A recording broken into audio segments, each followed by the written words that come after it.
You know that weird guilt you feel when you're doing nothing, but your brain won't stop reminding you of all the stuff you should be doing. It's like your mind is at war with itself, one part begging for rest, the other screaming about responsibilities, and somehow, instead of doing either, you just freeze.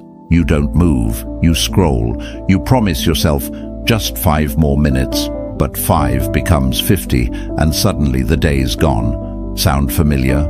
Yeah, you're not alone. But here's something no one tells you. This doesn't mean you're broken. It doesn't mean you lack discipline or motivation or ambition. It means you're overwhelmed. And when you're overwhelmed, avoidance feels safer than action. See, we tend to think of laziness as a moral flaw, something shameful. But that's a lie you've probably picked up from a world obsessed with constant productivity. The Stoics had a different take. Marcus Aurelius once said, "You don't love yourself enough. Or you'd love your nature too, and what it demands of you." Laziness isn't your nature. It's your nature resisting what doesn't align. It's your body and mind saying, "Hold on, something's off." And the more you ignore it, the louder it gets. Carl Jung, the Swiss psychologist who spent his life exploring the depths of the unconscious, believed that the things we repress the most, the parts of ourselves we label as bad, don't go away. They just go underground and start running the show from the shadows. So, when you call yourself lazy, when you shame yourself for not being productive, what you're really doing is pushing yourself further into paralysis. You become your own enemy. You build walls between where you are and where you want to be. That's not how you win. That's how you stay stuck. The truth is, this isn't about laziness. It's about misalignment. You've got energy, you've got ideas, you've got dreams. But if there's no clarity, no direction, and no emotional connection to why you're doing what you're doing, your mind goes into shutdown mode.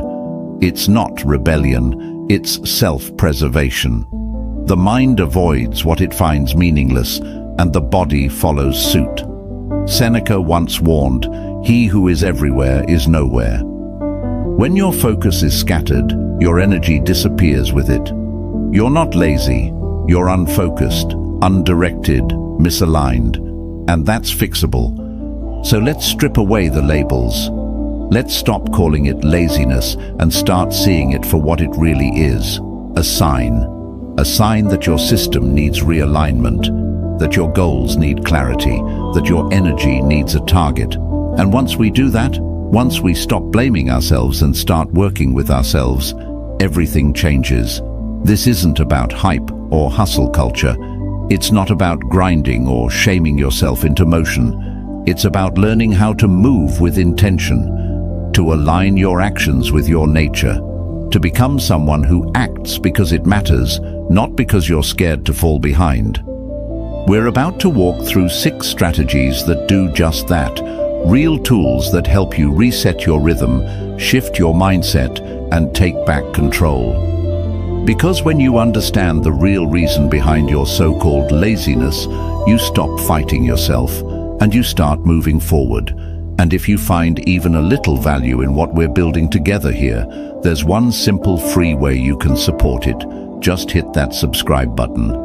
Let's get into it. 1.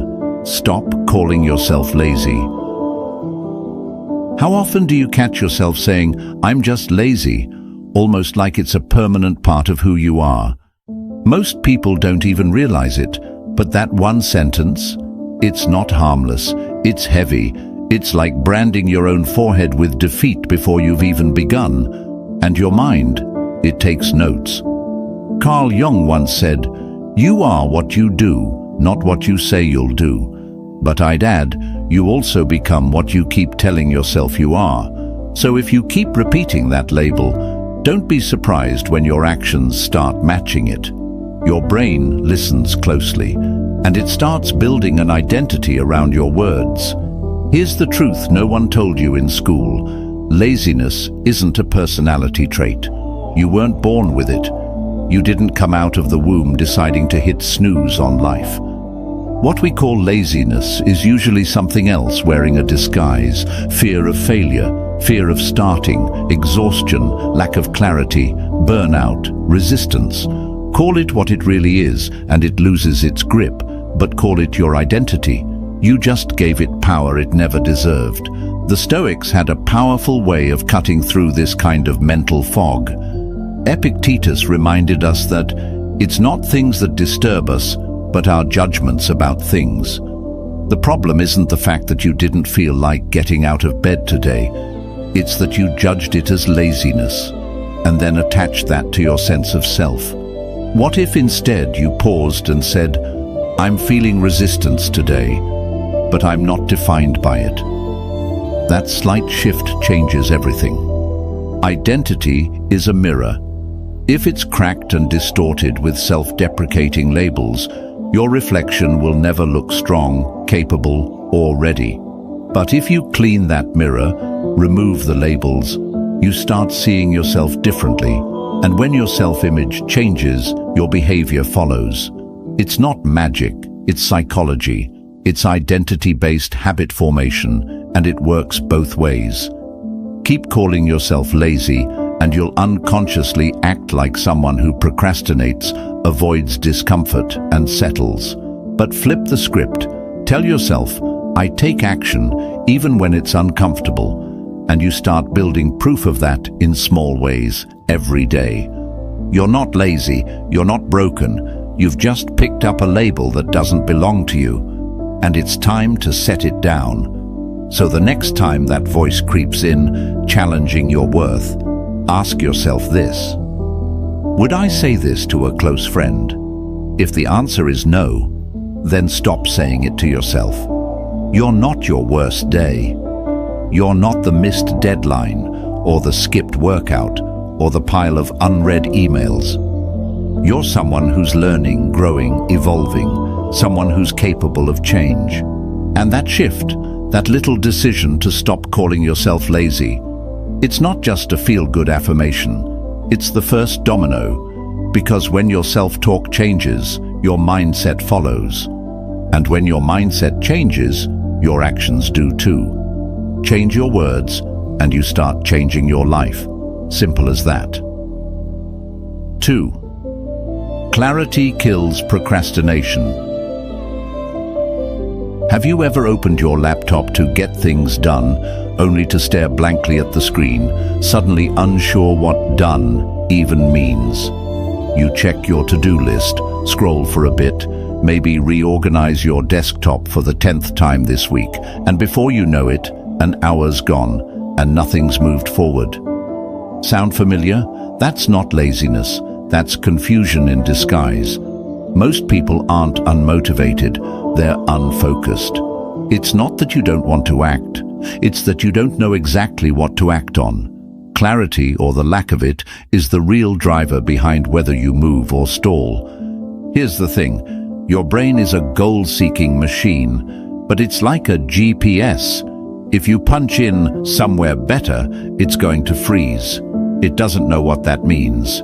But if you say "walk 15 minutes after dinner," or "write 200 words today," boom, direction.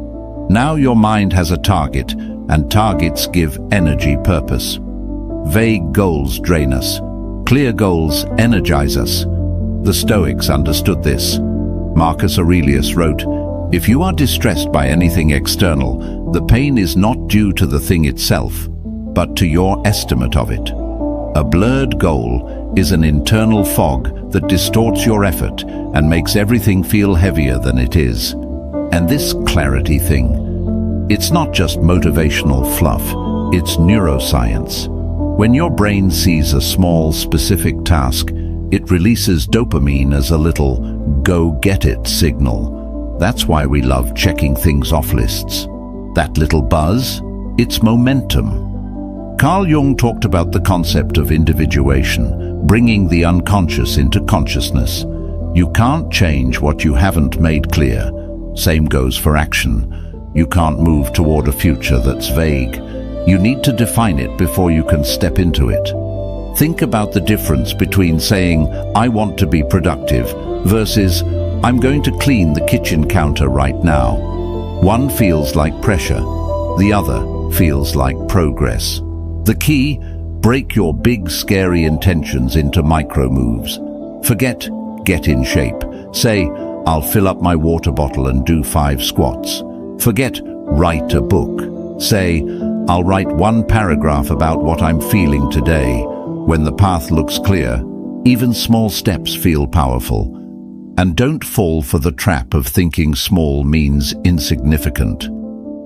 The Stoics valued steady, deliberate progress over grand gestures. Seneca reminded us, "It is not because things are difficult that we do not dare. It is because we do not dare that they are difficult." When you avoid defining your goal, it grows in your mind until it feels unmanageable. But when you dare to define it, even in the simplest terms, you shrink that monster down to size.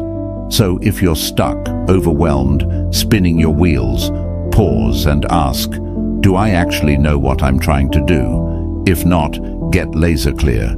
Be so specific it feels almost silly. That's the point. Because when clarity shows up, procrastination runs. You're not lazy. You're just waiting for a direction worth moving in. Give your mind that direction, and you'll be shocked how fast it responds. 3. Start before you feel ready. You ever notice how the hardest part of doing anything is just starting? Not finishing, not even the middle. Just that first 5 seconds, that awkward moment when you're standing at the edge, staring at your to-do list, or your messy room, or the cold morning air outside the gym, thinking, "Not today, I'm not feeling it." And that's the trap, right there. We wait to feel like it. But here's the truth most people don't want to hear. You won't. Not at first. The feeling doesn't come first. The action does. Most of us grew up thinking motivation is like gas in a car. You can't move unless the tank is full. But that's not how it works. Motivation is more like the spark that comes after the engine's already turning. You move first. The feeling follows. Marcus Aurelius said, "At dawn, when you have trouble getting out of bed, tell yourself, 'I have to go to work,' as a human being." He didn't say, "Wait until you feel like it."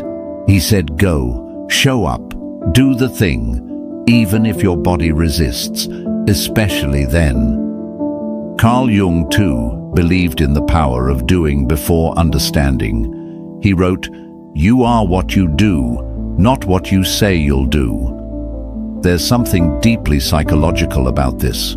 When we act, we create evidence, and evidence shapes identity.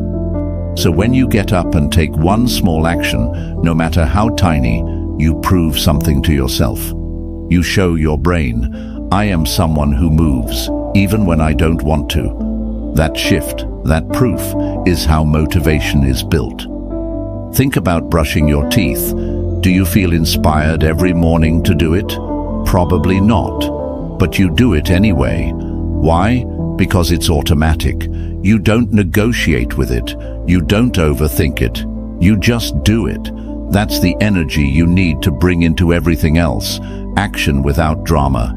Action without the emotional debate. Because once you start, the resistance begins to melt.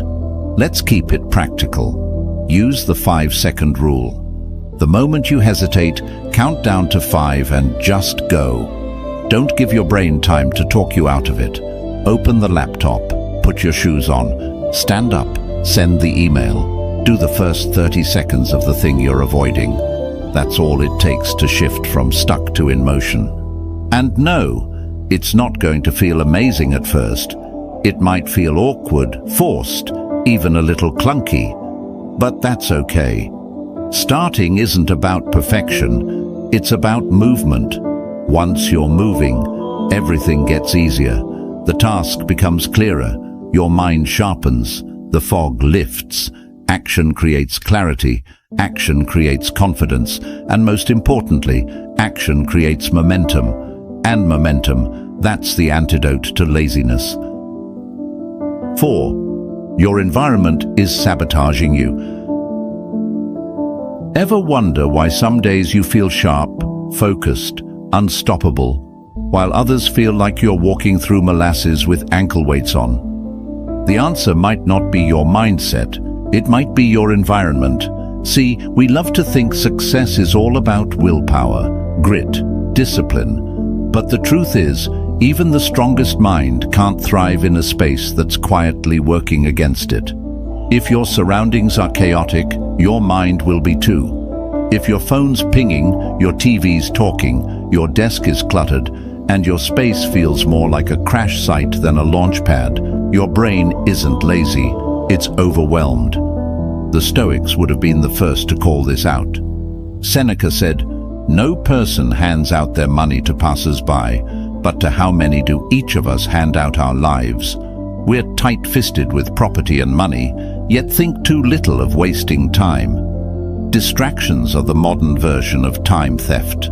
Every unnecessary ping, every open tab, every bit of background noise you tolerate, that's your focus leaking out in droplets. You don't need more motivation, you need less noise. Carl Jung emphasized the profound connection between the inner and outer world. He believed that the psyche isn't isolated. It responds, adapts, and reacts to the space it's in. Your external chaos becomes internal clutter. A messy room doesn't just look bad, it feels heavy. It creates friction every time you try to start. That stack of unopened mail, the half-drunk coffee cups, the scattered clothes, they're not just objects, they're psychological blocks. They're little reminders of disorder, and they scream at your nervous system. There's too much to handle. So let's flip that. Your space should support your goals. If you want focus, create a space that feels focused. Put your phone in another room. Turn off notifications, not just silence, but off. Designate one area for deep work and make it sacred. Keep it clear, calm, and simple. If you want creativity, let the sunlight in. Add something that inspires you. A quote on the wall, a plant, a clean desk. Nothing extravagant, just intentional. Because when your environment is aligned with your purpose, your energy stops getting wasted on resistance and starts getting directed toward action. This isn't about creating the perfect setup. It's about removing friction, making it easier to start and harder to stop. You're not weak for getting distracted. You're human. But you are responsible for creating the space that helps you stay on track. The fewer decisions you have to make in the moment, like where your charger is or if the dishes should be done first, the more energy you can reserve for what actually matters. 5. Stack small wins daily. You ever get so pumped about a goal that you try to change everything at once? New diet, new schedule, new habits, and for the first few days, you're on fire, waking up early, working out, planning your meals like a machine. But then, it crashes. You burn out, skip a day, feel guilty, and before you know it, you're right back where you started. Sound familiar? Yeah, that's not failure. That's the natural result of trying to sprint your way through a marathon. The truth is, transformation doesn't come from giant leaps. It comes from small, consistent steps, from daily wins that feel almost too easy, but stack up into something real. There's a reason Marcus Aurelius journaled about doing the job of a human being, one action at a time. He understood that self-mastery isn't about intensity, it's about consistency, and he wasn't alone. Carl Jung believed the process of becoming whole, the process he called individuation, wasn't a grand explosion of change, but a slow integration of your fragmented self over time, little by little, day by day. That's where the real magic happens. Let's break it down. If you want to write a book, don't aim for a chapter, aim for a paragraph. If you want to get fit, forget the hour-long workouts. Do D-set push-up-over. Go for a 5-minute walk. These too small to fail actions feel insignificant at first, but they're doing something powerful. You're teaching yourself that you show up, that you finish what you start, and every time you do that, you earn a bit more trust in yourself. And that self-trust, that's everything, because procrastination is often rooted in doubt. We avoid things not because we're lazy, but because some part of us doesn't believe we can actually follow through. So we delay, we distract. But when you start stacking wins, even tiny ones, that doubt starts to shrink. You create a track record, you build proof, and with proof comes confidence. With confidence comes momentum. And momentum? That's what destroys laziness. Seneca said, "It's not that we have a short time to live, but that we waste much of it." And it's true. We waste time thinking big change has to come in one big dramatic moment. But the most meaningful progress is slow, almost invisible, like laying bricks. One brick isn't much, but lay one every day and suddenly you've got a wall, a foundation, a structure strong enough to hold the life you're building. So here's the real challenge: lower the bar. Not because you're lowering your standards, but because you're raising your ability to stay consistent. That's the game. Start small. Keep promises to yourself. Celebrate the tiny wins. Write a sentence. Do the dishes. Show up 5 minutes earlier than you need to. It all counts. It all stacks. Because when you make winning a daily habit, when you prove to yourself, "I do what I say I'll do," you stop waiting to feel motivated. You start becoming unstoppable, one small win at a time. 6. Use the 10-minute rule. There's this weird lie your brain loves to tell you: "I can't deal with this right now." It shows up when you're staring at a blank page, a sink full of dishes, or an inbox with 27 unread emails. That voice in your head convinces you the task is way too big, too boring, or just too much. So you avoid it. Not forever, just for a little while. But then an hour slips by, then 2. And suddenly the day's gone, and you're carrying this silent, invisible guilt into tomorrow. Sound familiar? Yeah, we've all been there. But what if I told you there's a way to break that cycle without relying on motivation or willpower? Enter the 10-minute rule. Think of it like a mental backdoor into action. Instead of saying, "I have to finish this," you tell yourself, "I'm just doing 10 minutes. That's it. You're not committing to perfection. You're committing to starting. And that makes all the difference. Because once you begin, your brain stops resisting and starts adapting. Carl Jung understood this well. He believed that resistance was often a signal of inner conflict, not inability. When we bypass that mental wall even briefly, we begin to dissolve it. It's a simple shift, but psychologically powerful. When you lower the entry cost of a task, no pressure to finish, no pressure to get it right, you remove the weight. You're tricking your brain into movement. And movement, no matter how small, creates momentum. The Stoics had a similar principle. Do what's in front of you. Marcus Aurelius reminded himself daily, "Don't let your imagination be crushed by life as a whole. Stick with the situation at hand." That's exactly what the 10-minute rule does. It zooms your focus in on the next small step, not the whole staircase. And here's what's wild. Once you get into something, you usually don't want to stop. What felt heavy before now feels manageable. You start cleaning for 10 minutes, and suddenly you're organizing your whole kitchen. You write for 10 minutes and end up drafting a full page. That's the paradox of action. You don't feel ready until you're already doing it. The 10-minute rule just gives you a reason to begin before your excuses catch up. Let's say you're staring at a task right now, something you've been putting off for hours, days, maybe even weeks. Try this. Set a timer, 10 minutes. That's it. And tell yourself, "I don't have to finish this. I just have to show up." If you stop at 10, that's a win. You showed up. But chances are you won't. because once motion starts, resistance loses its grip. The philosopher Epictetus once said, "First say to yourself what you would be, and then do what you have to do." This rule is how you bridge that gap. You say, "I want to be someone who acts," and then, without overthinking, you act. 10 minutes is your foot in the door. It's how you go from avoidance to action, from stagnation to momentum. And in the end, it's not about how long you work. It's about proving to yourself that you can. Somewhere along the way, we started believing that productivity is a personality trait, that some people are just wired for success, for hustle, for endless output, while the rest of us are just lazy. But that idea, it's not just wrong, it's toxic.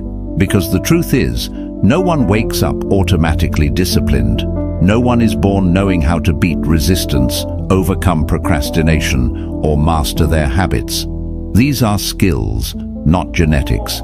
They're forged in the small, quiet moments, the ones where you decide to try, even when it's easier not to. Laziness isn't a curse, it's a messenger, a signal from your inner life that something's off. You're misaligned, you're unclear, you're tired, you're scared, and that's okay. But it's also a sign that it's time to shift, to listen. As Marcus Aurelius put it, you have power over your mind, not outside events. Realize this, and you will find strength. The power has always been in you, not in the perfect routine, not in waiting for motivation, but in taking one small, imperfect step towards something better. So start small, one shift in thinking, one task done today that you avoided yesterday, one drawer cleaned, one page written, one apology made, one 10-minute push past resistance. Don't underestimate these little efforts, because they stack, they build momentum, and momentum is what moves mountains. Carl Jung believed that the greatest changes begin not with big declarations, but with a conscious confrontation of what we've ignored within ourselves. Every time you choose action over avoidance, you're rewriting your internal narrative. You're changing your story. And look, this isn't about hustle culture or chasing perfection. It's about regaining your rhythm. It's about living intentionally instead of letting the days blur by in a fog of maybe tomorrow. You don't have to sprint. You don't have to impress anyone. You just have to move. Because once you move, even a little, something clicks. You feel the shift. A little more clarity, a little more control, and suddenly you're no longer stuck. You're in motion. So if something in this message struck a chord, don't just nod and scroll on. Use it. Apply it. Take one step today. And if you know someone else who's been in that same cycle, someone who just needs a nudge, send this their way. You never know what a few words can unlock in someone's life. And hey, if you've been finding value here, if these ideas are helping you rethink your mindset or reset your momentum, there's one small favor I'll ask in return. Hit that subscribe button. It's free, but it makes a huge difference in helping us reach others who need this kind of message. Thank you for being a part of Stoic Journal. This journey we're on, of clarity, discipline, inner peace. It's not always easy, but it's always worth it. See you in the next one. And remember, you've got this.